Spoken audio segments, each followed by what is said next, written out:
pushover. You know, he was.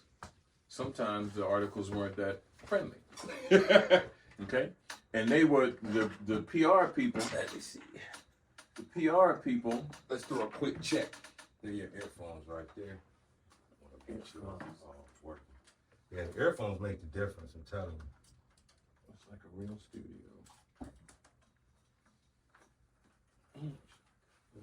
Check, check, check. I gotta cut your volume on. Check, check, check, check, My check. boy just mixed all over everything. You got a little Velcro on the wires and shit. Okay. Ooh. Can you hear yourself? There you go. That's a lot of me. All of a sudden, there's a lot of me in there.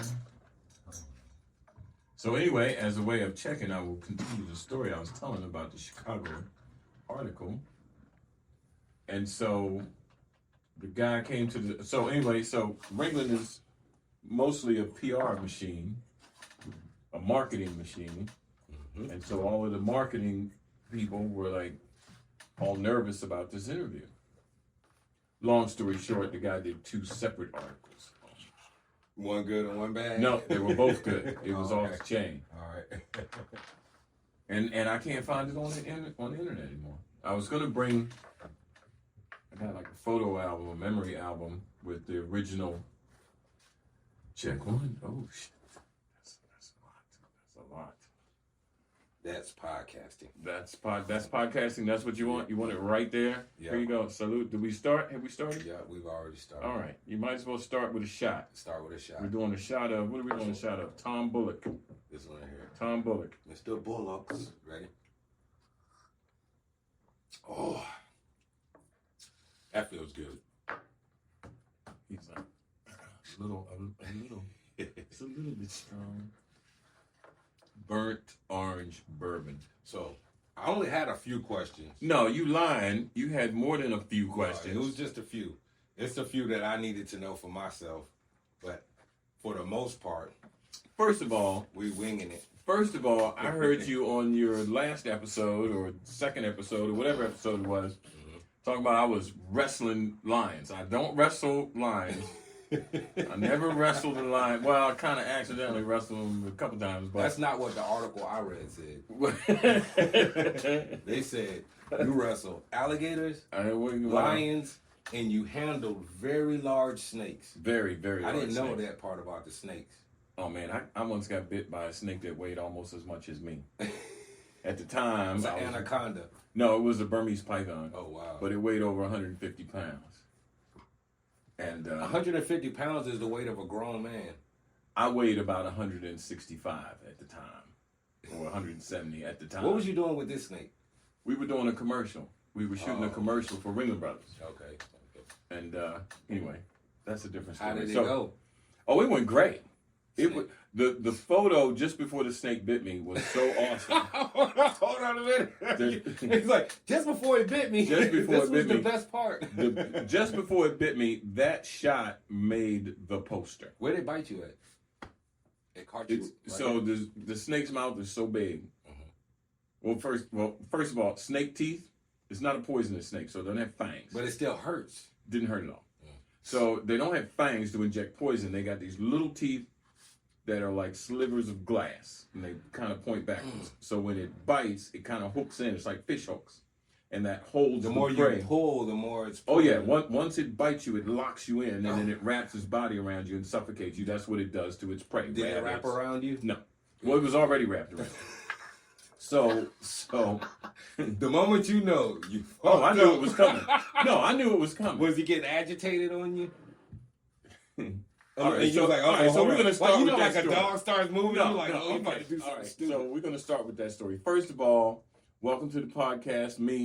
I'm welcoming myself to the podcast. I didn't even introduce you correctly. That's fine. We just started. apologize. We don't need no stinking introductions. We just gonna go. Listen to the previous episode. And he said, I got a friend that wrestled lions. That's me. My name's Ted. This Here is we him. go. This is him.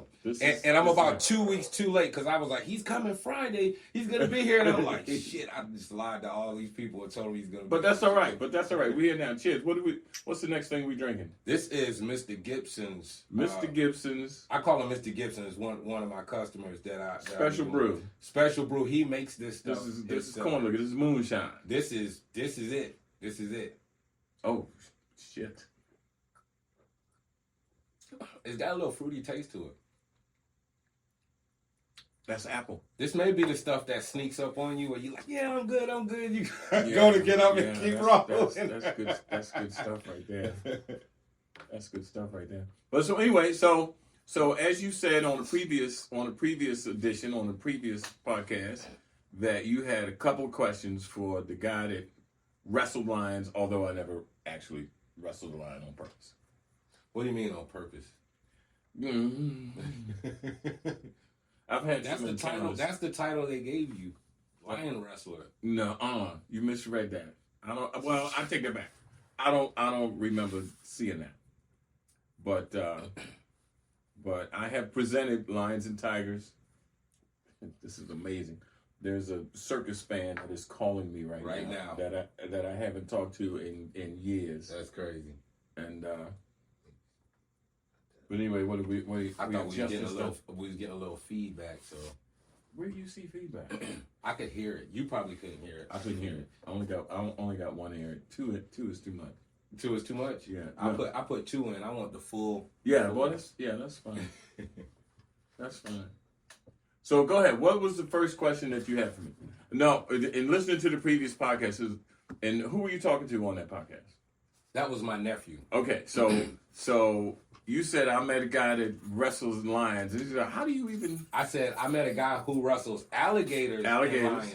And his first question was, how do you get a job like that? I know. He said too. And I said, I was wondering the same thing. Like, how do you apply and what is your first day like? How do they train you? And he was like, I don't know. I was like, it's beyond me. It's a bunch of questions. So we'll start with, how do you get a job like that? The Universal Circus started out as the Universal Big Top Circus back in 1994, right here in Atlanta. 94, I think I was in middle school. 94, I was 30-something. 30-something. And you about the same age as my dad. Probably. Wow. I might be older than you then. I was born in the 50s. I think he was too. I was born in 1956. So that makes me old. So around 94, I never went to the circus, so I couldn't say. You never been to the... That's right, because you were like, the Black Circus. I don't even remember the name of it. I'll look that up. It's called the Universal Circus. The Universal Circus. Universal Circus. And right now, today, the day that we're talking, what is the day? The 25th? I believe so. Whatever day it is in March of 2024, the Universal Circus is playing right now on Pleasant Hill Road, off of Pleasant Hill Road in Lawrenceville. So I want to ask you, this is one question I want to ask you. In the history of circuses. How many black ringmasters have there been? Black ringmasters? Mm-hmm. There's a lot of them now. I mean, back then. Back in the day, I don't know historically exactly how many. I do know the biggest name black ringmaster is Jonathan Lee Iverson, J. Lee Iverson. Right now he's on Circus Vargas, where I was a ringmaster on Circus Vargas for like 6 or 7 years. He was a ringmaster on Ringling Brothers for I don't know how many years. He is an awesome individual. Mm-hmm. You can he's on Instagram. I think his handle is The Last Ringmaster, because when Ringling closed, mm-hmm. he was the ringmaster when they shut down. What made them close? Marketing decision. Marketing decision. They were behind in the time, I guess. No. It was a family business, mm-hmm. and they're passing it down to the next generation, okay. And the next generation decided to do other stuff. But they brought it back. It just opened back up. I haven't seen the new show yet, but they quote unquote, don't have a ringmaster. Nobody, they're not doing ringmasters anymore. The new circuses aren't doing ringmasters anymore. What are they doing now? They're making pretend they don't have a ringmaster, but they kind of do. They're just calling them something else. Isn't that part of the show? Absolutely. Okay. So it's still there. It's just called something else. We have to market to the next generation. So I have to know this. Okay, go ahead. This is some information that I found earlier today. As I was doing a little last bit. You did some research. Okay. I want you to tell me about the snake you snuck into your house. Oh my. What? Hey, I snuck a lot of stuff in my house when I was young, but a snake. Where did you find that? It says, yeah. What does it say? Hid it in one of your mom's vases. Oh my goodness! Oh my goodness! Where did you find that? You gotta tell me about this. How old were you?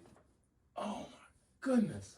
14? 14 years old. 14, 15? Where'd you get the snake from, Ted? My girlfriend gave me. Where'd she get the snake from? My girl from the pet store. You can buy a snake at the pet store. So you got to tell me, what was running through your mind when you was on your way home? Like, how am I going to get this in there? No, I didn't worry about it at all. I was, what song is it? Don't you, it's Stevie Wonder. Don't you worry about a thing. I didn't worry. I didn't plan. I didn't think. I didn't scheme. It was little. Oh, okay. It was little. But it was a boa constrictor. Mm-hmm. So when she gave it to me, it was about that big around. About that long. Okay. But it grew by the time I finally had to get rid of it, like 12 years later, it was like 12 feet long and weighed 60 or 70 pounds. When your mom first found that snake, she started screaming. My mom didn't like snakes. But before that, when I was even younger, like 9, 10, 11, we lived in Baltimore City. So you stayed in a lot of different places. Yeah, not that many. We lived in Baltimore City, and we lived in here, Ashburton and Lafayette, for anybody that's from Baltimore, Ashburton and Lafayette, off of Poplar Grove. And my cousin Ricky, who started the Universal Circus, that's how I got into circus. He started a circus. Well, that's how we're kind of going around in a circle. We haven't started from the beginning. How Ricky started circus? All right, let me finish that one story first. Okay, go ahead. So we lived south of Poplar Grove. My cousin Ricky and Frankie and Marsha and Eileen, my cousins, lived on the other side. And I would walk to their house. This was back in the day when kids could just walk the neighborhood. Yeah. And I would walk to their house, but instead of going the street, I would go through the woods. And when I would go through the woods, I'd, lift up logs and rocks and cross streams, and I had salamanders and turtles and snakes. I'd find snakes and I'd put them down my shirt and I'd take them home and I'd put them in a little bowl, and my mother had fit. You weren't scared of them? No. Wow. And so my mother didn't like them from the beginning. So I knew when I got this boa constrictor, which was a real snake, what I call a real snake. Yeah. The snakes you find in the garden variety snakes, they ain't gonna hurt you. They ain't gonna bite you. They eat worms. But it's still a snake, and that's what freaks me out. Is a snake. That's what freaks out a lot of people. Yeah. Let's drink to that.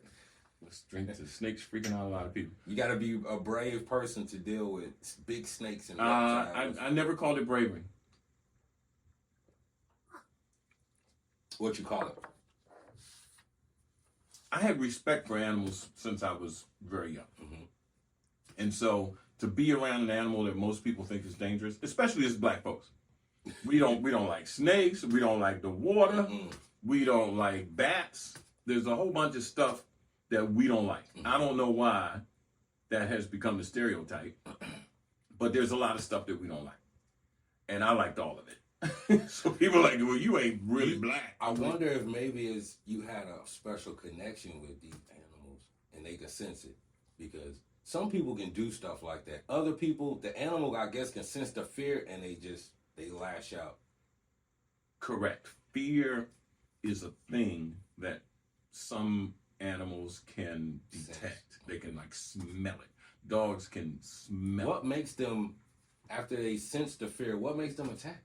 Even if you're not threatening them, I'm just curious. I don't know scientifically what exactly that is, but from my experience, if you're doing wrong, and you're around an animal, animals don't really do wrong. Yeah. A dog doesn't do wrong. He may eat something that you think is wrong. He may scratch up the couch, but he just does what a dog does. All the animals do what they do. Snakes do what they do. They don't do anything wrong. And if you're doing wrong, there's some kind of vibe that I don't quite understand it, but they know right away.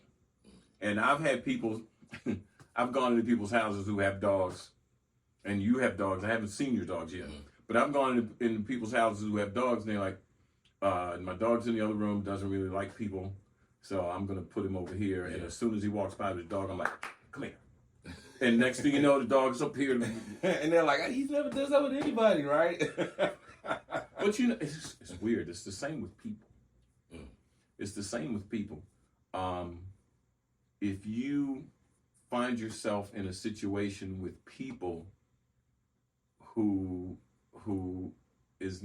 are not in your circle, whether it's the police or whether it's rich person or a homeless person or wherever it is, when you approach that situation, if you have fear, they sense it. They may not know that they're sensing it, but you get the sense it. Yeah. But most of the time when I get around new people or new situations, or if I'm, you make them feel comfortable because I'm relaxed. When I first met you, I was like, I like this guy. I had just met you at that job, and I was like, it's like, you just want to be around people like that. Because every time you're around them, no matter what you're doing or how hard it is, you're like, man, I'm not worried about it because I'm chilling with Ted. So, there you go. Like the other day when we were at work, it didn't bother me doing that stuff. Right. Because like just being able to talk to you. Being able to relax. I didn't realize I was working. It was just, this is easy. Yeah. And it's not like that with everybody. Some people you'll be around and you'll be because like, people are tense. Because people are tense and because they're afraid or they're worried. Is that what it is? Yes. It's some sort of worry. It is some sort of feeling when you should just relax and not have a feeling. Just let it be. I wonder just, it's old Beatles song. Just let it be. How is it that someone else's like energy can affect you like that without you even knowing it? Because like I was saying, when we were at work, I was just in such a good mood. Even though we were working hard, I was in a good mood because I was around you. I was able to talk to you. Right, because you just relaxed. Kept me laughing. So it was like, this is nothing. I could do this all day. Right. But I've worked with people where as soon as you start, you're like, I cannot wait till the end of the day gets here because this shit Correct. is... Correct. And it is rare. It's rare when you get that. It's rare when you get that, but it's all a part of being relaxed. And if we go back to the questions about the circus that you said you wanted to ask me, when I first started in the circus, we got to back up. We're going to talk about my cousin Ricky. Back to Ricky. We're going to back up to I want to know how Ricky even got that type of sauce. Well, like, I'm about to start a circus. And they're like, you want to do what? I'm about to start a circus. And he did it. That's because with all of the things that he's done, he never wanted to put his, it wasn't Ricky's circus. It was everybody. It was just the circus. Okay. But he had the vision though. Yeah. If you go to a history of hip hop and rap, started in New York, people talking over music in streets in New York, and then you had a couple of groups that started doing whatever. The very first national rap hip hop tour was called the New York City Fresh Festival. Okay. And you can Google it. It was the first time that rappers toured the country, a national rap tour. Wow. That was Ricky's show. What? Yes. That was his show. He put that together? He put that together himself. He produced it, put it together. And everybody, all of the original rappers, Run DMC, the Fat Boys. When y'all were kids, was Ricky always like an entrepreneur like that? Yeah. Yes, he was. Ricky, talking about you. And his name is Cedric. His name is Cedric Walker. Okay. So where does Ricky come from? Cedric, I don't know, became Ricky. I'm just known him as Ricky. Now, this circus Ricky started, the first circus he did, was that the first circus? The first black-owned circus? That's what I wanted to ask you. There was another black-owned circus like in 1880. I don't know exactly when It it didn't was. pop like Ricky's Circus, though. No. Did it? No. Not like Ricky's. No, ain't nothing like the It hit Universal Soul different. Circus. Ain't, sorry, mess with the mic right there. There ain't nothing like the Universal Soul Circus. I'm telling And you had a chance to watch this come and happen. I was there when it started. Wow. I was in the cage with the lions and tigers when it started in 1994. So it seems like you and Ricky are cut from a different fabric than regular. Well, you know, what's regular? What's regular? I'm telling you what, regular is the person who says, okay, I'm going to go to school. I'm going to graduate school. I'm going to go to college. I'm going to get a job like either my mom or my dad, and I'm going to work for the rest of my life. Absolutely. And I'm going to wait on my pension and retire. Absolutely. But Absolutely. Ricky was the type of person that says, I don't have time for all of that. I'm finna start a circus. It ain't even really about the money. It's just about I want to do something different. Oh, the circus was like the next mainstream thing after years and years of doing stuff. No matter what job you have from here on out, nothing will compare to what you did at the circus. That is like, nobody can say, I used to work in the circus. I was a ringmaster. They'll be like, what? Most people don't believe it. When people look at my thumb, they're like, what happened to your thumb? Well, first of all, people don't notice. Mm-hmm. At first, they don't. Yeah, and then I'm, like 1.5 thumbs up or whatever. When I noticed it, you know what I thought about? When I was little, I was raised in Mobile, Alabama, down south. That's my phone. My phone, 251. My great-granddaddy and my granddaddy both were missing the same finger, and I used to always wonder why. And they looked just like that, the thumb. And I was like, why? But I never asked. Because down south, certain questions you don't ask. They're like, hey, just leave that alone. Right. I didn't know if it was some kind of group or something they were in, but both of them were missing the same finger. And I thought about that when I thought about my great granddaddy when I seen your finger. Yeah. Not to get off subject, but no. Tell us what happened to your finger. Alligator bit it off. And when I tell people alligator bit it off, they're like, yeah, right. And they want to dismiss it as what was going through your head when that happened? What were you thinking? I know it happened fast, but after it happened, it's like, what was that like? Okay, so this is a long story. Okay, I got a whole bunch of long stories. Okay, I just want to let you know we're gonna have time to get into. I just want to let you know that this is gonna be a long. It's gonna be when you get me started telling circus stories. A series of episodes. Come on. We're gonna have to spin off a podcast. It's like, don't get me started on circus stories. Was that on your first day of work? What? When that happened, was that your first day or like? No, this was years into my circus. What happened? Were you not paying attention to what you was doing, or?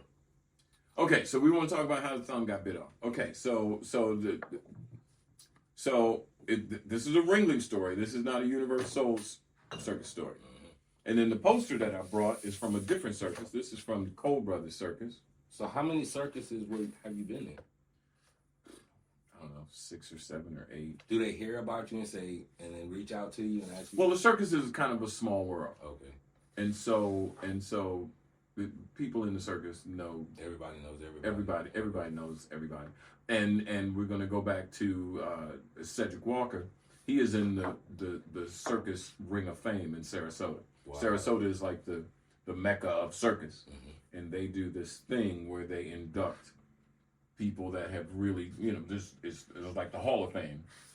And they call it the Ring of Fame, and it's in Sarasota, Florida. And he was inducted like a couple years ago. Mm. He's a big deal. He organized that first circus all by himself? Yeah. How do you do something like that when you've never done it before? He's done it before. What do you mean? There had to be a first time when he did it. Well, he was in show business all his adult life, right out of high school. Okay. He got in the show. Somebody had to show him this is how you put a circus together. No. He figured it out all on his own. Yeah. That's determination. I want to call him up. Right now to say, I'm talking about you.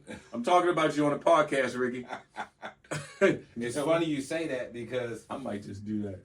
We got to figure out how to do call-ins. I did. I called my daughter from this when I first got it. I called her. I put the Bluetooth. I hooked my phone to the Bluetooth. And I'm not hearing you in my headphones, by the way. You're not hearing me? No. No. Can you hear me now? Oh yeah, there you go. Oh, the whole time you The haven't whole heard? time. Are you serious? Why didn't you say something? Well, because I thought I wasn't supposed to. So pull your Bluetooth up and see if your Bluetooth. My Bluetooth. Yeah, go on your phone, go to your settings, go to Bluetooth, and see if you see something that says Roadcaster on there.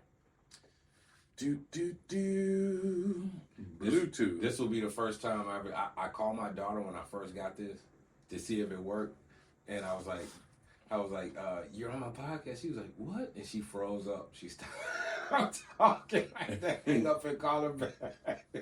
My other daughter talked though. Yeah. No, I don't. You don't see it? Well, it's looking for other devices. Is that an Android or for iPhone? It's an iPhone. Oh, you good. I thought you were going to say Android. I was like, shut it down, Mike. It's over. You ever wonder why, like, after having an iPhone, I just don't fool with Android, man. Somebody have an Android phone and try to show me something, I'm like, I can't look at that. You know what? But it goes back to the same thing. I just let it be. If you have an Android, I'm not mad at you. And I try to figure out how it works. If you have an Apple computer or whatever. I'm sorry, but Ted, look, after using, and I'm not trying to advertise for Apple, but after using their products, right, and then you try to go back to a regular PC, it's like absolutely I can't do. I have a regular PC laptop in there. The only thing I use that for is making the shirts. And I got to get shirts, by the way. I don't get online to look stuff up or do anything dealing with trying to create something. You do all of that on your Apple. All of that is on my Mac. Because it's all in what you get used to. I'm comfortable with it. Right. It's all in what you get used to and what you're comfortable with. But I'm wondering, have I somehow been secretly indoctrinated into the Apple cult? Because absolutely. Whatever we do, whatever cereal we buy, we have been secretly inducted into the cult. Have you ever met somebody and you're real cool with them? Then when you find out they have an Android, you just look at them a little different? No. I have. It doesn't bother me. I'm guilty. I'm you Android lover. I can't take you serious. No. I don't even send you texts or anything. No. I don't let that bother me. It doesn't bother me if you're a redneck. It doesn't bother me if you're rich or poor. None of those things bother me either. But if I find out you have an Android phone, I kind of look at you a little different. I'm sorry. It just happens. It's like I love you, but it's like I love you, but I don't know, man. Like we are still drinking. I thought you weren't a drinker. You're over there pouring. Back in my day, I would put them down, but here lately, I'm dealing with so many different things. What are we drinking? This is Bullets. This is Bullets. This is a black company, by the way. Are you gonna be good driving home? I live 3 minutes from here. I can walk home. First of all, I live 3 minutes from here. I can walk home. Mm-hmm. Second of all, the speed limit between your house and my house, I don't think goes over 30 miles an hour. So it's it gets close to 45 when you get down to that. Yeah, right. Let me tell you something. Second of all, I am a professional. Did I not show up with 3 bottles in my bag? Come on now. Hey, come on now. I don't want to get on subject, but my daughter, like, I had a moment this afternoon. Hold on. What we doing? Okay. So every now and then, if I'm home around 4, I will pick my youngest daughter up from middle school around the corner. How young? She's 13. Okay. All right. Good Lord, 13. I know, right? But it's like every time I get close to her school, I start cringing because the parents picking their kids up, I call them CGIs. You know what a CGI is? No. A computer-generated entity. I'm going to tell you why. CGI, yeah. Some of the stuff they do be so stupid when you're pulling to get your kid. I'm just sitting there like, are you serious? Are you serious? Yeah, it's like soccer moms. Soccer moms are on a different. I'm at a different stress level when I pick her up, and she'll be real quiet. She's kind of looking at me out of the corner of her eye like he's about to blow a gasket.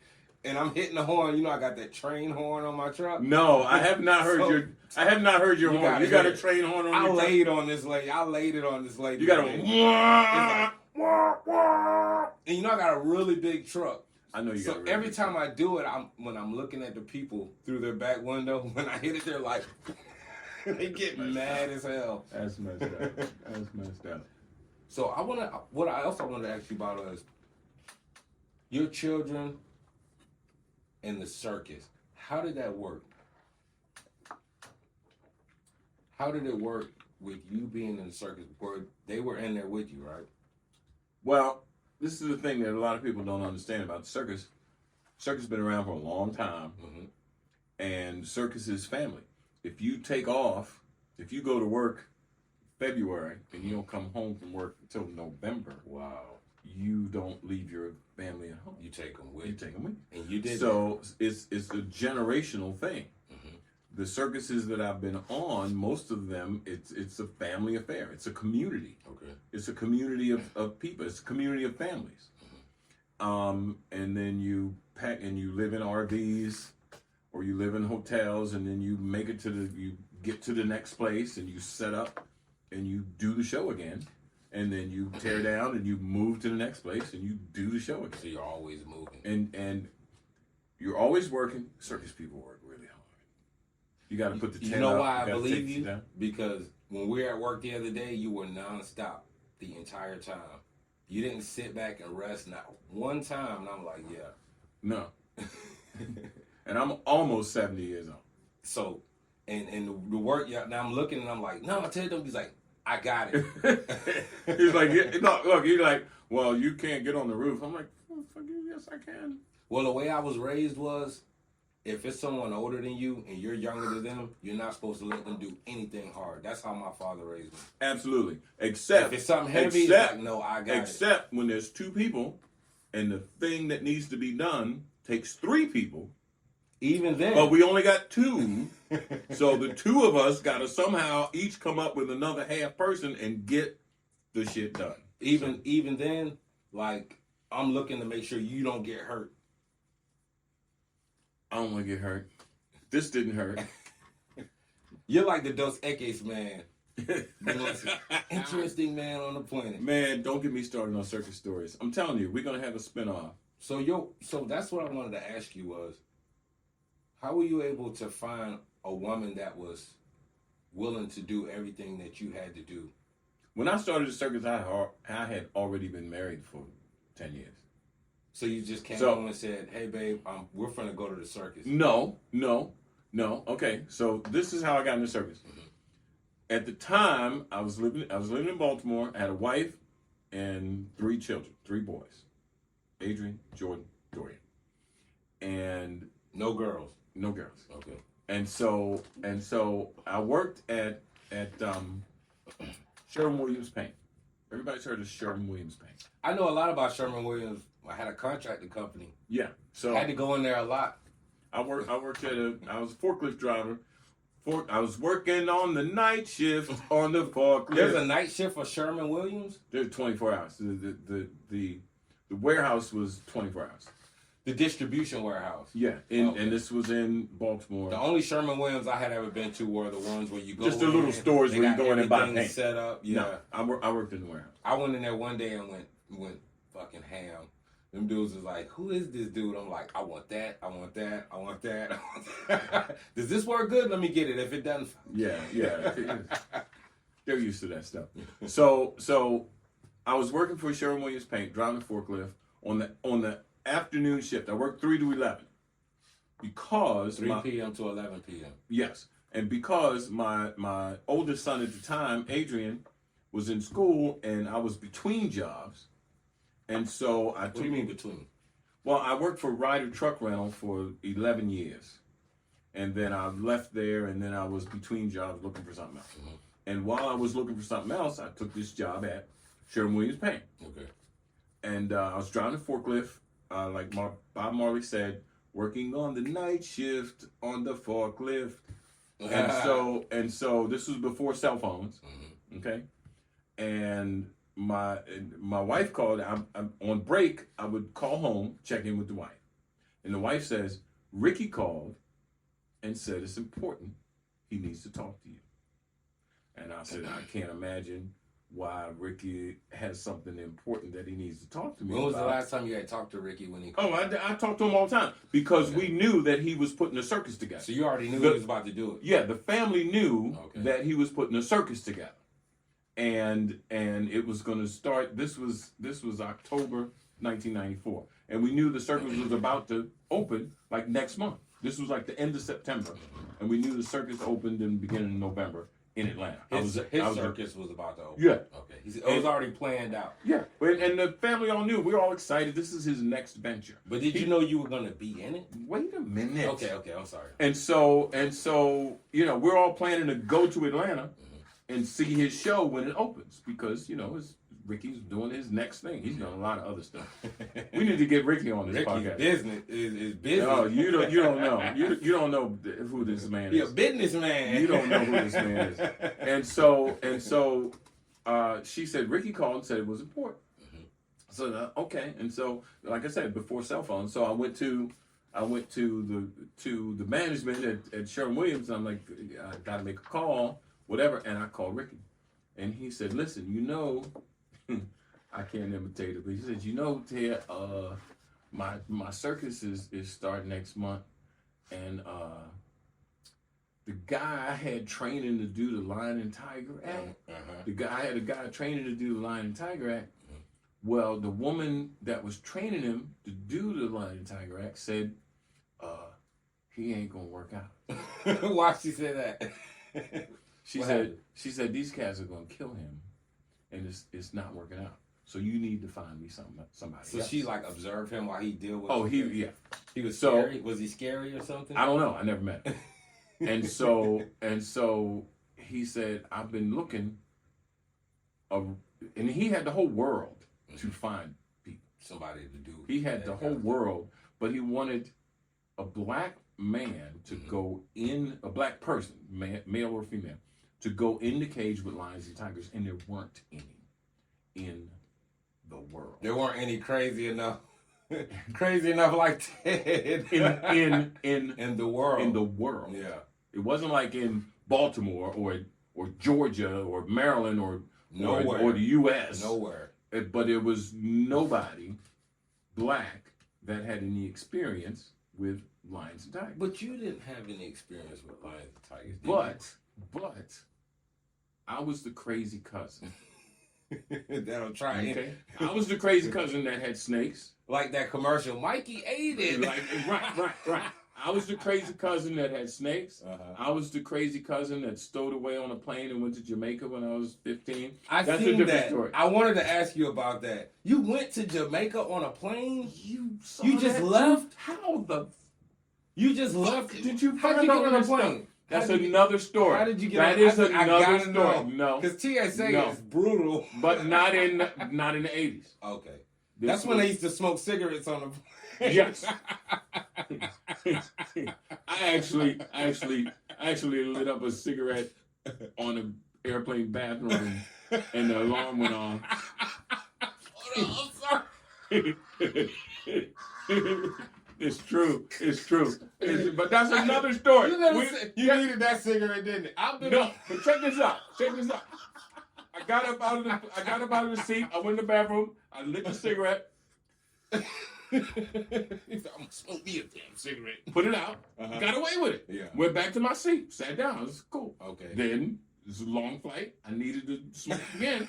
I went again, but then I should have lit a new cigarette. Instead, I was trying to light the butt of the one I put out. Yeah.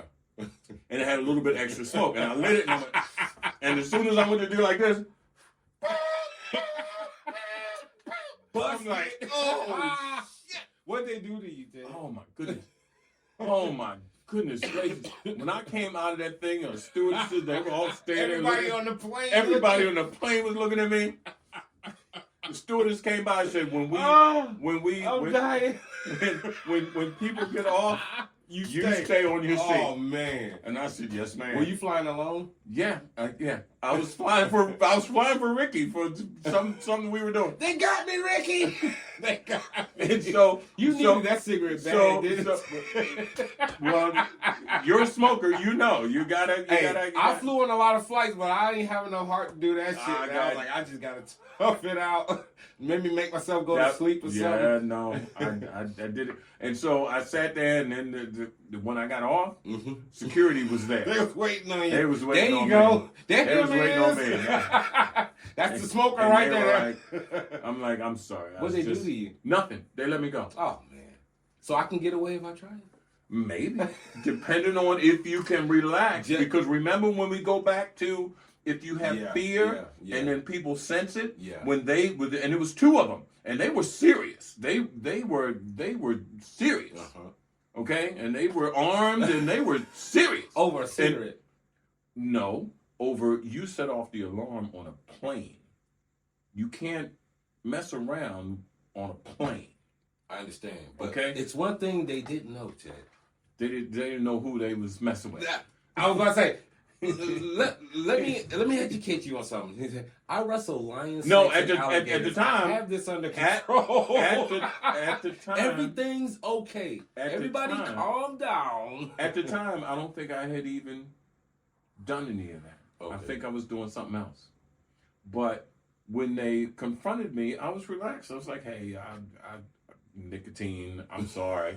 I'm you sorry. Got me. You know, you got me. And when I did it, I was like, and it was like, okay. And then I walked away. Yeah. I wouldn't have luck like that. Well, I would not have luck. Look, but what were we talking about before? Let me tell you about my luck. I don't want to get off the subject. Let me tell you about my luck with airports. We came back from Jamaica, right? Okay, Jamaica. You got to come. Did you see the Bob Marley documentary? The Bob Marley movie. You know what? I want to watch it so bad. I don't want to watch it until I can sit down and watch the whole thing without being interrupted. Just watch it. Let me tell you what happened. We came back from Jamaica, right? Okay. So, you go through the little thing and it's like, come here. Mm-hmm. So I'm like, damn, I already knew what it was.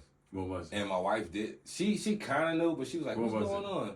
Yeah. Well, did you have weed? No, listen. Did you have weed? Let me tell you the story. When I get in there where the lady is, she was like, you know why you in here, right? I was like, yeah. She was like, okay. Why were you in there? I don't know. You got to tell me. Something that happened back in 2002. Okay, so they pulled up your in record. In Mobile, Alabama. They pulled up your record. Because I had that happen going into Canada. I don't know how that was so long ago, but she was like, you know why you in here, right? And I'm like, no. I do know. I know why, but it followed me. Somehow, some way, but I guarantee you there's nothing in that bag. Go ahead, go through it. Yeah. But yeah. That happened to me going into Canada. They're like, have you ever been in trouble with the law? I'm like, no. And then everybody else was going through, and then they said, come here. You lied. Because you said no? You said you haven't been in trouble. What was it? We don't need to talk about it. It goes all the way back to high school. Oh, it goes back like 23 years from the time I was crossing in Canada. Mm-hmm. So if you would have said yeah, they would have said you can't come in? I don't know what they would have said. Did you get in anyway? Yeah. Fuck it, man. I got in anyway. But it was such a minor thing, and it was so long ago. I'm like, well, the truth is, I didn't remember that.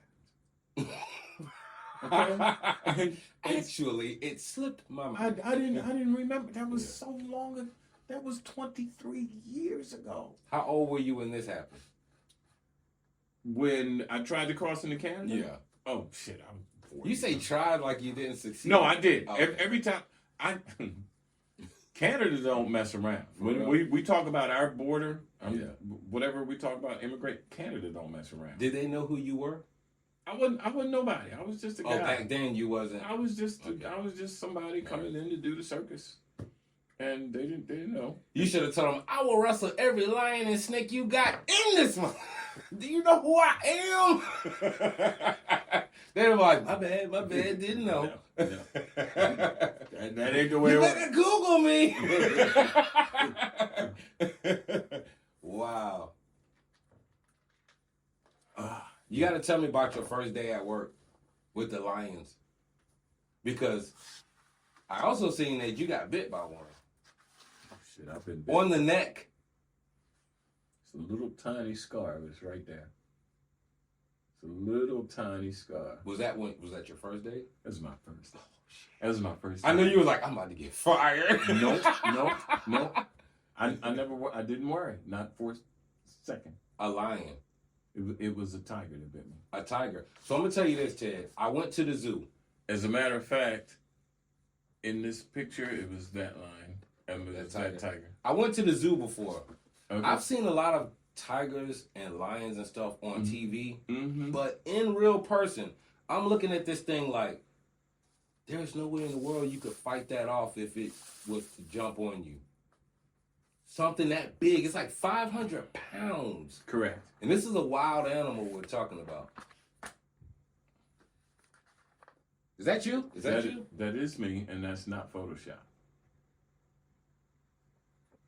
How old were you then? I don't know. That was ring. Okay, well, let's do the math. When you was in school, they called you Pretty Boy Ted. Pretty Ricky stole my girl. It was Ted. that is like that's a nice picture. That is like my favorite picture of me. Wow. That is awesome. Here, let's see it. Let's see if they can see that. Wait a minute. Here you go. No, you know what I'm gonna do? I'm gonna get that picture. I'm gonna get that picture and I'm gonna put it up. Well, take care of post editing. There it is. There it is, right there. So was that the alligator you always worked with? This was the one I stuck my head in his mouth. No, that is not true. This was a smaller gator. Mm-hmm. This was one that we could handle for the photo shoot because we were shooting the calendar. This is the Ringler Brothers calendar. Oh, from 2004. So alligators, snakes, and lions. Lions, tigers, elephants. I had an elephant throw me. I had an elephant throw me at somebody with his trunk. Threw me at somebody in the air. Threw me. I'm looking for something to throw, but I'm not throwing none of my Don't throw the shot. I'm not throwing none of my shot glasses. You people. Why did it do that? Because there was a photographer in the front row with a camera, video camera, big camera. Okay. And the elephants was doing this thing, and I was playing Daniel in the Lion's Den. Okay. I'm sorry, wrong. I was playing Hannibal crossing the Alps with the elephants, and it was a voiceover, and it was really dramatic. It was really awesome. Mm-hmm. This is another Ricky thing. He put that together. Yeah. Ricky's a genius. Yeah. He's a marketing genius too. He is awesome. I'm gonna call him and tell him I'm talking about him.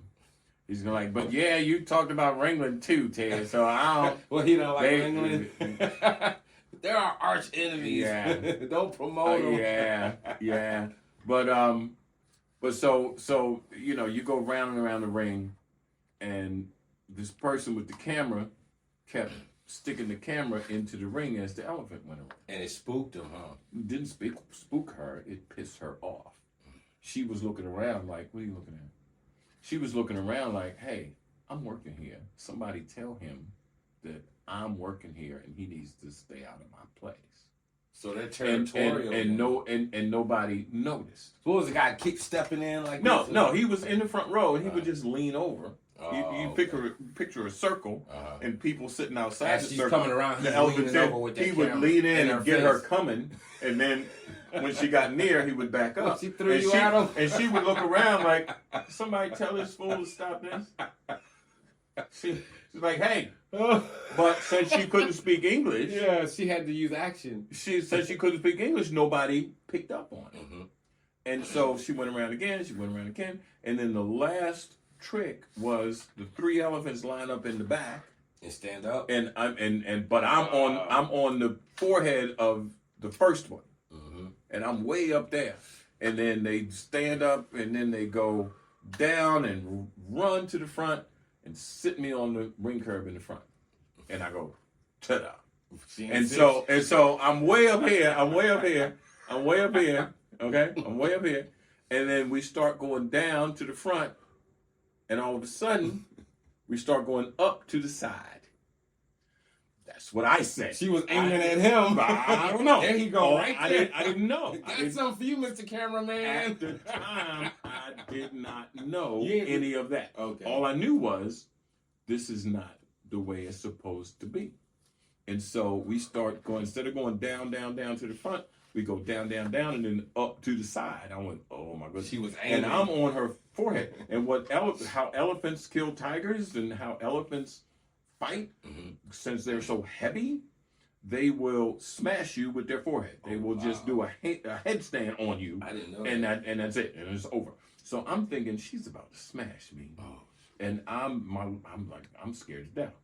And so I'm holding on because I'm sitting on her. Basically, her eyes are here. I'm sitting on her trunk, like right on her forehead. Yeah. And I'm thinking, I'm about to die. I don't want to die from this. And so I'm holding on. And she's trying to throw me, and I'm holding on. And finally, I can't hold on anymore. And I'm flying through the air. Now you got to remember, I'm playing Hannibal crossing the Alps. So I have on a loincloth. I have on this red cape and some. You flying through the air. An elephant throws me, and I'm flying through the air. Okay, now I'm flying through the air, and I land in the seat that the cameraman was standing in front of. Perfect aim. Perfect aim. But of course, he saw me coming, so he stepped aside. I land on the chair. The chair is plastic, the chairs, whatever. Yeah. And so the chair exploded, and I hit the ground. This is what people tell me. I hit the ground and then I gathered myself, and I'm in the run position. And I look at the elephant, and the elephant is not coming after me. And as soon as I see she's not coming after me, I turn to the people around me, and I go, "You okay? You okay?" And they're like, because people were holding their breath. They thought it was part of the show. No, they didn't. They thought something was wrong. They knew. They thought something was wrong. Down. Right. They thought something was wrong. And so when I said, you okay? And then they could breathe again. They're like, am I okay? Are you okay? Meanwhile, people at work there were running from the back going, stay away from that elephant. Stay away from that elephant. And what I told them, what I did was, calm down. The audience doesn't know. If I had took off running, the elephant. The audience would have ran. The audience would have run. That's what black people do. That was smart. That was really smart. So I'm like, everybody all right? Hold on. He said that's what black people. That's what black people do. If I bust out running right now, everybody fucking run. You won't ask no questions till we stop. What we running? What we running for? What we running for? I don't know. He was right. Ted was running, so we. So you was quick on that. Like if I'm running, they gonna run. So I was like, you everybody okay? Meanwhile, people were like, stay away. I'm like, shh, calm down. And I stepped back over the ring curve, and I reached up, patted the elephant on his shoulder, and did this. Wow. Audience went nuts. Audience went nuts. You hear me? They were like, oh, he killed it. They killed it. Years later, somebody says, Ricky, tell me one of your favorite moments in the circus. Yeah. And he's like, when Ted went flying through the air, he flew across the whole ring with his red cape, and he was just flying. Is there video footage of any of those? No.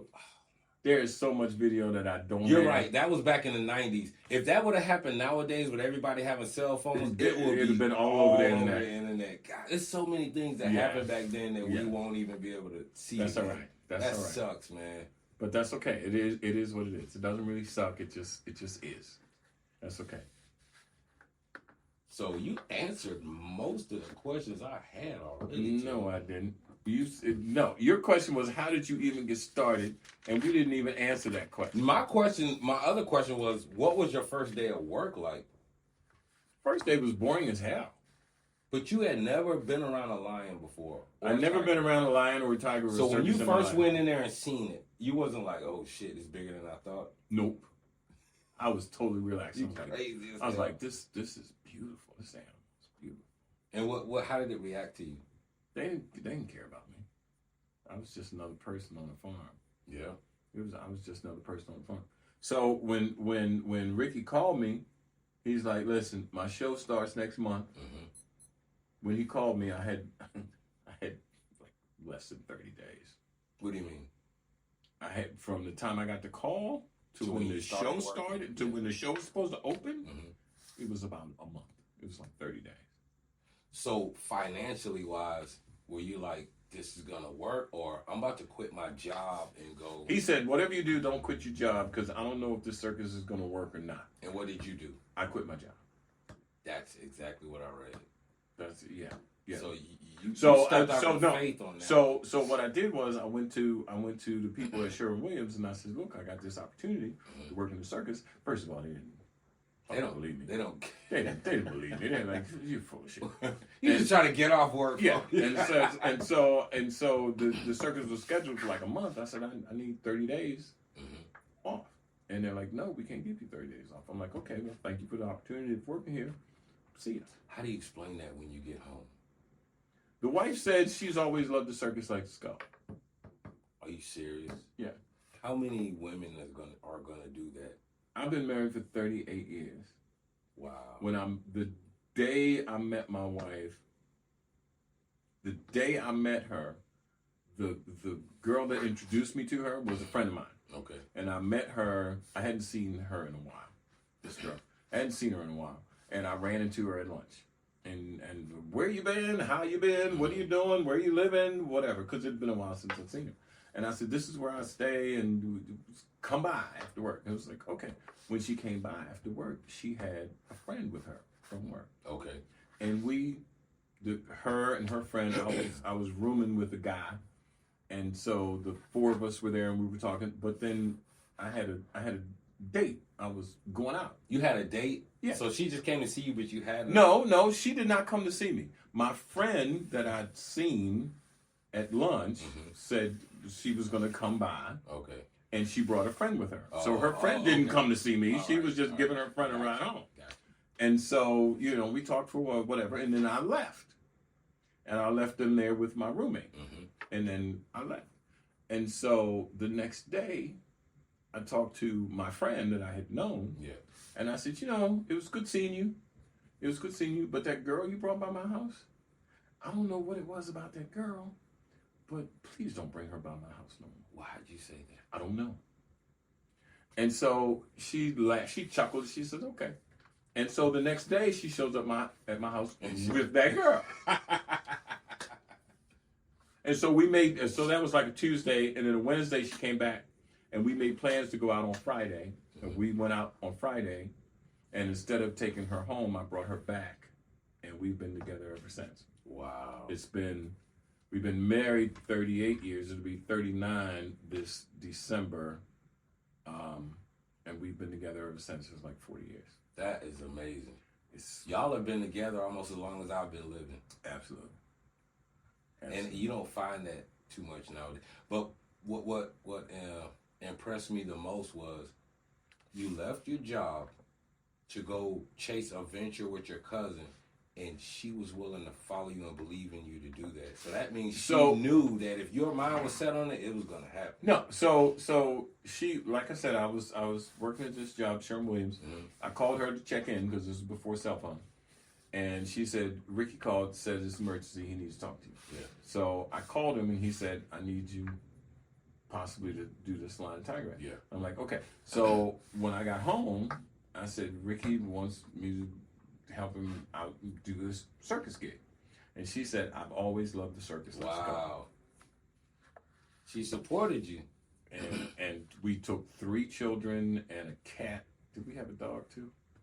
We took 3 children and a cat. How'd the kids like it? I know they loved it. They were circus kids. I heard about your one son. Dorian? That's his name, the trapeze guy, yeah. Yeah. Okay, so TZ told me this guy bounds across the roof with 2 panels. People probably don't know how much a solar panel weighs. Yeah. But to carry 2 of them on a roof, you got to be strong. Yeah, well, yeah. And when he told me that, I was like, yeah, this dude got to be the real deal. Because I used to carry 2 panels up the ladder, but I wouldn't go across the roof with 2 of them. Yeah, Dorian is awesome. That has to make you proud. We have to take a break. We're going to have to take a commercial break. All right, commercial break. Let's take a break. Because I got to pee. So the thing about this place is there is no bathroom, but just go around the side. I'm going to go pee outside the door because I got to pee like right now. Welcome back. We're back on, but the Welcome audio back to Good Talk Atlanta. Here we go. Where was we at? Oh, we were talking about What were we talking about? How your wife was able to support you with what you were doing with the circus, because it's not every day you'll find somebody who will support you for something so crazy as with the whole family. We're gonna load up and we're going to the circus. Right. Most people will be like, I don't know what you talking about, but you tripping. Well, I mean, it may sound crazy, but you got to remember when she met me, I had 2 giant snakes. Oh yeah. Black people in the city don't have 2 giant snakes. I had a boa constrictor that was like 10, 11, 12 feet long, and I had a Burmese python that was like 14 feet long. You were keeping this in the house? They were just pets in my apartment. Wow. They were just over there, and I would take them out. I would take them out in front of the apartment building that I lived in. Yeah. And I'd get these rabbits. A rabbit. Yeah. And I'd take the cage and I'd take the rabbit, and all the little kids in the neighborhood would gather around, and I would take the rabbit, drop it in the cage, and the kids would lose their minds watching the snake eat a giant rabbit. Do you know what would happen if you tried that nowadays? They would have you on the news. Oh, I made the news. I made the news more than once. Absolutely. Absolutely, I made the news more than once. So, you know, it wasn't that unusual for, you know, my boys, you know, because you have a group that you hang out with. Mm-hmm. So my boys from my high school, when I ended up in the circus doing Lions and Tigers, none of them were surprised.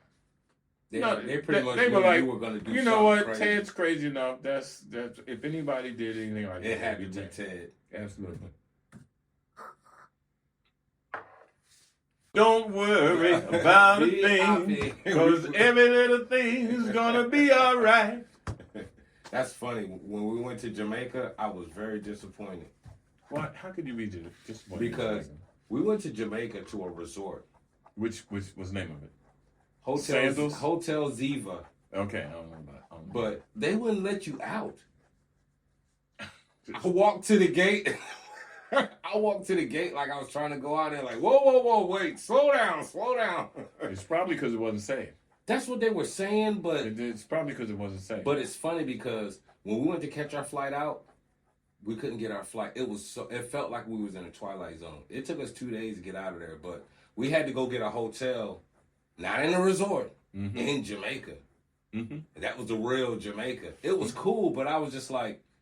real Jamaica. When we were there, the real Jamaica. Yeah, it didn't feel like Jamaica because we're in a resort. Like, this shit is a controlled environment. Mm-hmm. All the food tastes the same at every little restaurant y'all got in this resort. And everybody's extra nice and all that shit. Mm-hmm. I'm going to tell you, when we went to go to that hotel, me and my wife got out of that taxi, and she seen the security guard in the check cashing place with an M16. She was like, what the fuck? I'm like, calm down. It's all good. That's because the real Jamaica, you need somebody with an M16. Exactly.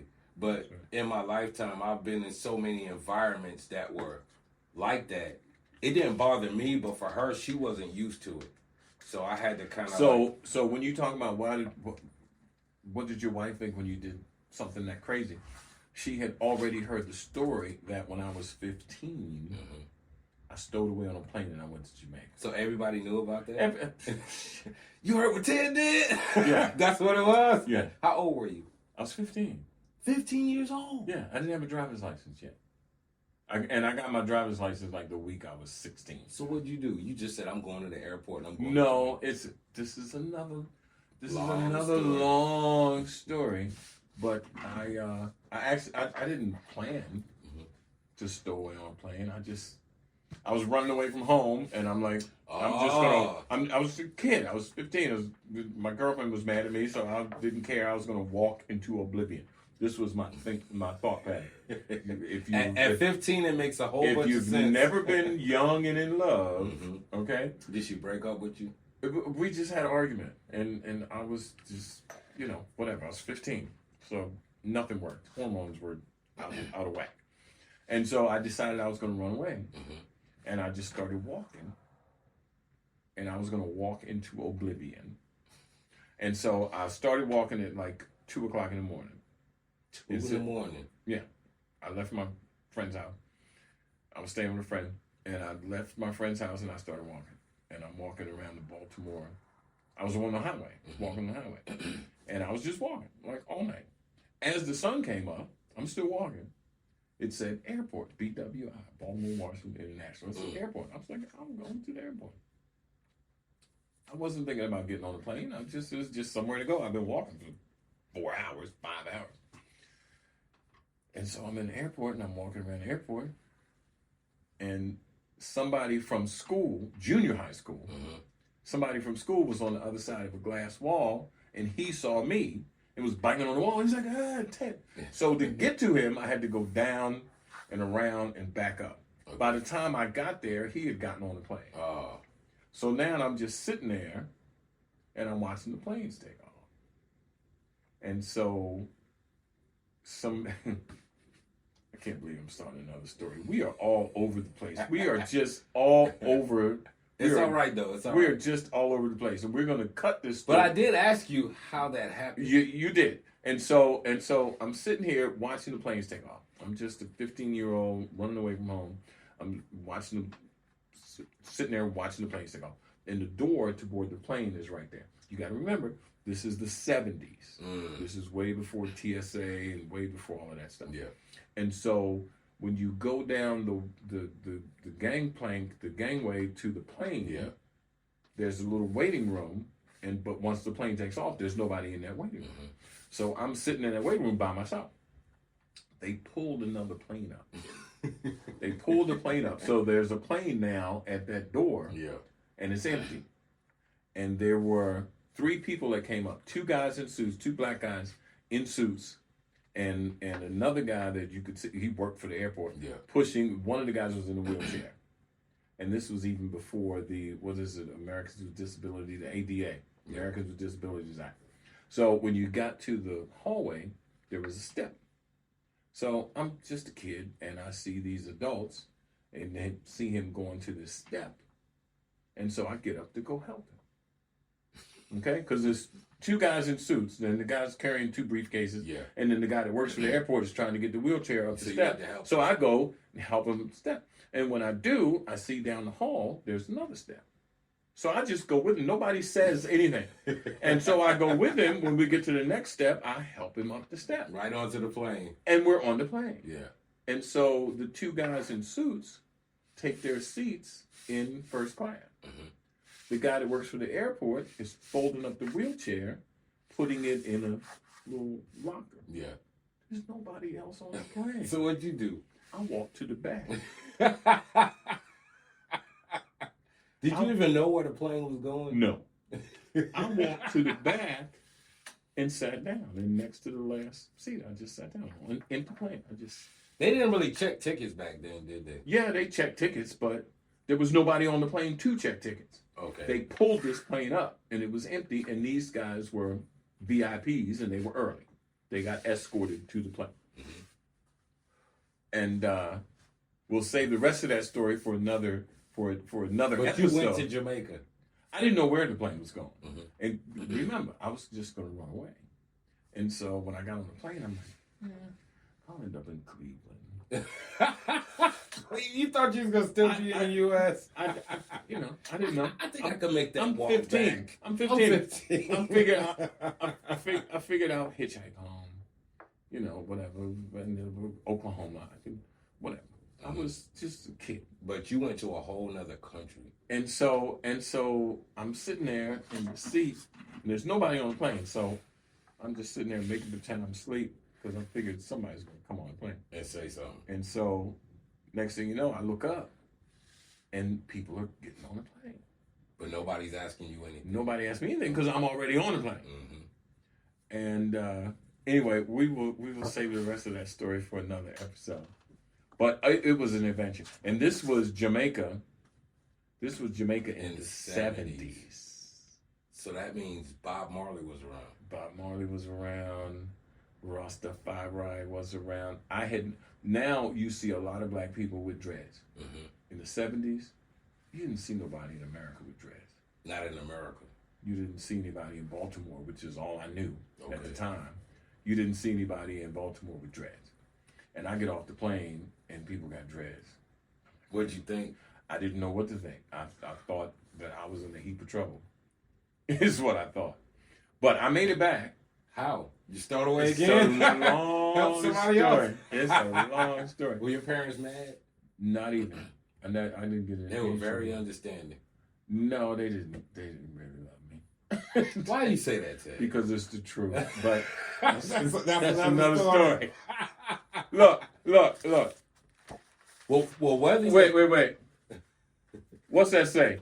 The top of it. First night. No, top of it. Circus stories. Circus stories. That's right. This says circus stories. 1 through 10 on the first page. So we have a lot of episodes. 11 through 19 on the second page. I think people are going to be interested in 20 through 30 on the third page. 31 through 38 on the fourth page. Okay, I got 4 pages of circus stories. One thing I can say, Ted, is what you said about your parents. There are a lot of people out here who do love you. Okay, all right. I just met you, but I Googled you and I'm like, oh my God, I'm in the presence of a celebrity. Well, yeah, but not really. I'm just a guy. I'm just a guy that has a lot of stories. Yeah. I'm just a guy that has a lot of stories. I don't have a pension or a retirement plan, but I got a lot of stories. So we got to figure out how to make these stories pay off. Do you want to learn how to wrestle tigers or lions? Yeah. You can learn right now. and you know what? The lady that I started with, I haven't mentioned her name, but my cousin Ricky, Cedric Walker. Was she a trainer? She was like 5th or 6th or 7th generation circus performer from England. Wow. She knew what, and my cousin had hired her to supply the Cat Act to have someone else present. When you had, because now the animal rights people have won. So, hey, I seen Tiger King. Did you ever watch Tiger King? I didn't. Oh man, he was trying to do something, but man, the lady in the end messed him up bad. But he had a good thing going. It was crazy, but I never watched it. You gotta watch. But everybody called me after every episode. Did you see this? Did you see that? Did you know this person? This guy was wide open, man. He didn't give a damn. Yeah, I didn't know him, but a lot of other people in the show. They should do a documentary on you, Ted. Nah, I think they should. They should do a documentary on Cedric Walker. On your cousin and you. Absolutely. I would like to speak to him too, because for somebody to have a vision like that and make it real. Not only that, a lot of people talk shit. A lot of people talk about doing this. I'm going to do this, and I'm going to do this, and I'm going to do that. You're right, they do. But he always did what he said. He did the New York Fresh Festival, which was massive. It was the first. If you pull up a history of hip hop, he set that up. I was somewhere and I just happened to be flipping through a newspaper or something, and I opened it up and it said hip hop 30, 50 years or whatever it said.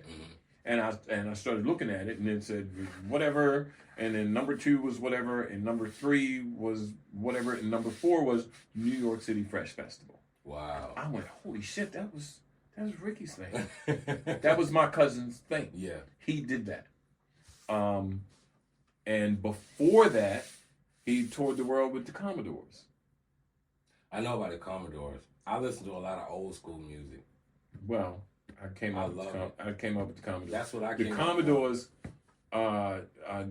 again, this is my first cousin, so our mothers were sisters, and their brother, our Uncle Billy, lived in Tuskegee, Alabama, and he had a bar in Tuskegee. And the local band that played at his bar was the Commodores. Wow. Because they went to Tuskegee. So they started at his bar.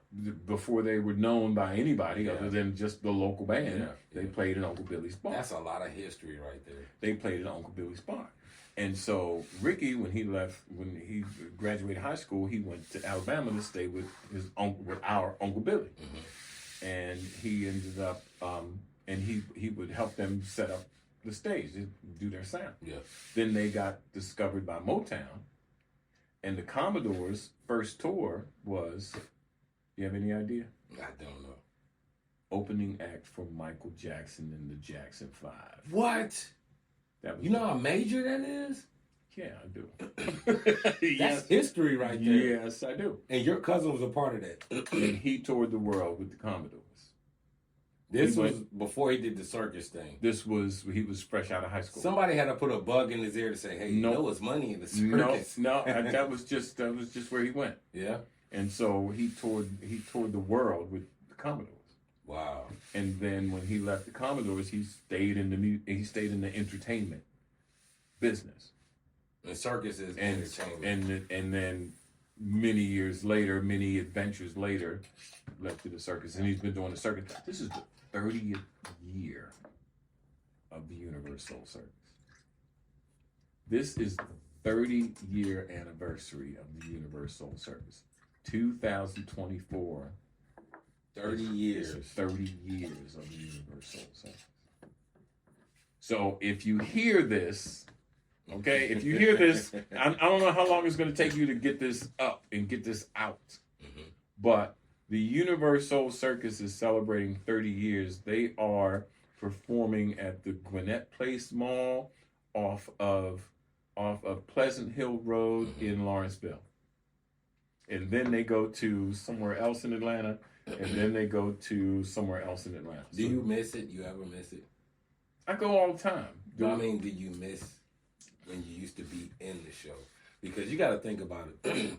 You know how many people are in the circus, and you are the center of attention when you're out there.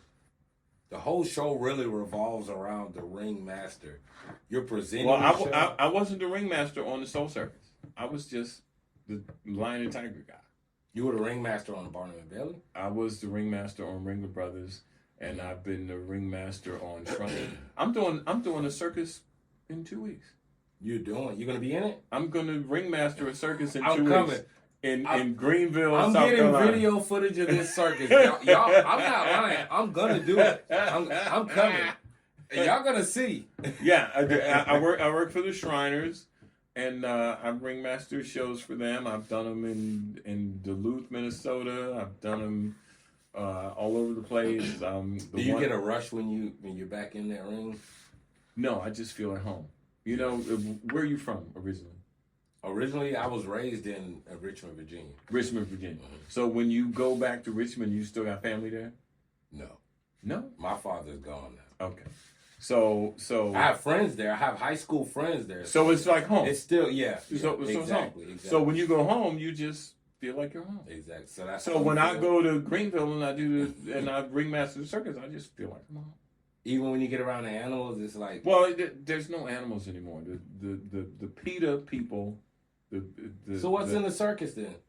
Oh, there's all kinds of stuff in the circus. It's different acts, but there's no animals? Clowns and jugglers and acrobats. Did you hear that, Peter?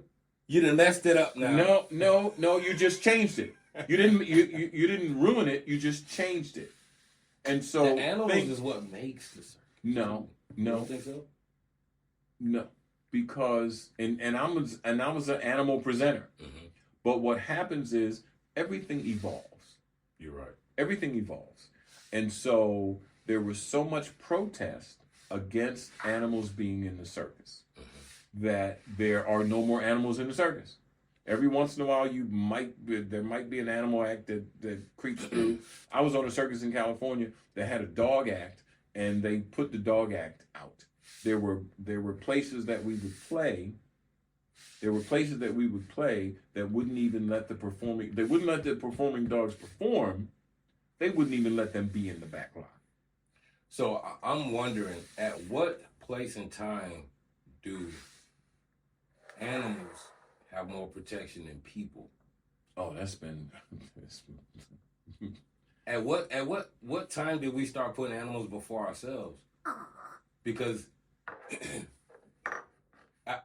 you would be crucified quicker hurting an animal than a human being. And I don't think it's supposed to be that way. I mean, I love animals too, but it's like when you start putting animals before actual people, like you're misdirected somewhere in there. I love animals, and I don't believe in abusing animals, but at the same time, like you have to put people above animals. Absolutely. But because if you go back to Genesis, when God said create the water and let the water bring forth animals of the water. Mhm. Create the land, let the land bring forth animals of the land. But when it came to man, he said, let us create him in our image. Right. So we're already above animals. How are you going to put animal safety and rights above a human Right. being? Well, you know what? We went off somewhere we weren't supposed to go. I might get canceled for that, but No, it's the truth. No, we're not. We're not going to get canceled for that because they won. So you can always talk about the winners because there are almost no more animals in the circus. Okay. So they've won. And that's another episode that we can talk about where did those animals go? Because if they can't work, the owners of those animals can't afford to keep them alive. And if those animals are domesticated, they can't go back to the wild. They're not domesticated, but they cannot go back to the wild. They can't go back to the wild. Yeah, you got to figure India is where the tigers are from. Mm-hmm. And India just hit 1 billion people. You can't have 1 billion people. 1 billion with the big B. Yeah. You can't have 1 billion people and tigers. So where are the Hold on a minute. How many people are in the entire world? My math is off. So that means most of the population is in India? No. Let's Google that. Let's Google world population. We are all over the place. Next time we come in here, and we're going to do this every Tuesday. We should. We're going to do this every Tuesday, people. We should. Every time we come and do an episode, I'm going to have it set up a little better. World population. What do you think the world population is? 20 billion. 8.1 billion people. That's it? That's it? That's too many. How is that too many? This is how it's too many. This is how it's too many. You have a place the size of India that used to have most of the tigers on the planet, and then there's 1 billion people there. So the tigers have no place to go. You can't have tigers and people. You can't. Here in Atlanta, Georgia, we have deer and we have people. Yeah. And we run over deer with our cars, and you see a lot of dead deer on the side of the road. But deer don't eat people. Exactly. Okay? So imagine if the dead deer on the side of the road were dead tigers that eat people. You can't have tigers and people. I just think that when the Creator created everything, He made enough space for everything. But you look at how much space is not being used in this entire. No, but you can't use all the space. You can't. Okay, so we're totally getting off topic now. But you can't use all of the space for people because where do the deer and the tigers and the elephants and the bears and the wolves and the coyotes and the possums? Where do they go? As we begin to develop more and more land. They're gone. We killed them. They're gone. So you can't say, well, there's plenty of room. We need to make more houses. No, we need to slow down. You're absolutely right. We need to slow down. So the way, if you talk about creation, you talk about in the beginning, if you had a herd of buffalo, they only got so big. The herd only got so big because eventually it ran out of grass. Yeah. And so you can't support the herd anymore. And so instead of keep growing and growing and growing, it would shrink a little bit because this is what the area will do. But we were smart enough to farm and import and build high rises, and stuff like that. So, but anyway, that's another story. That is another story. We have talked, ladies and gentlemen, on the Good Talk Atlanta podcast for 1 hour and 28 minutes. And I think hour and a half. That's good. I think that's a good amount. I think that every next Tuesday, we're gonna come back and we're gonna be a little more scripted, not scripted, but we're gonna talk about certain subjects and get those subjects in versus jumping all around like we did. Yeah. We jumped all around. But we did, but it was fun. It was fun. And we did a little drinky poo. Drinky poo. We did a little drinky poo. Where's the drink? You took the bottle off the table. No. The box. That's my first time having that. That's serious. This is a black-owned company. There you go. We're not sponsored by them, but we're not sponsored by them yet. We're not sponsored by anybody yet, but we're working on it. We are working on it.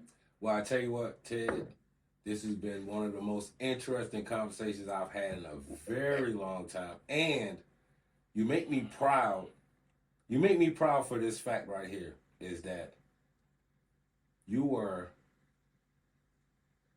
a black ringmaster. There's so much history in the story you just gave me, because you ventured off into an area where most of our people wouldn't dare go. That is correct. And when I first got in the circus, they're like, well, did you dream about being in the circus? I'm like, no, because when I went to the circus as a kid, I didn't see anybody that looked like me. Exactly.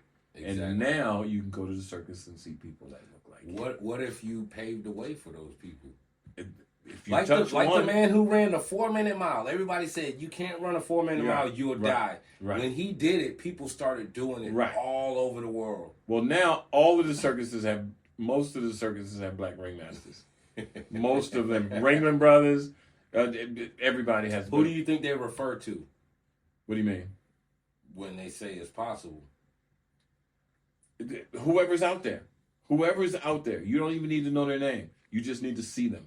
Kids need to go. When I typed your name in, so much stuff came up on Google. I was overwhelmed.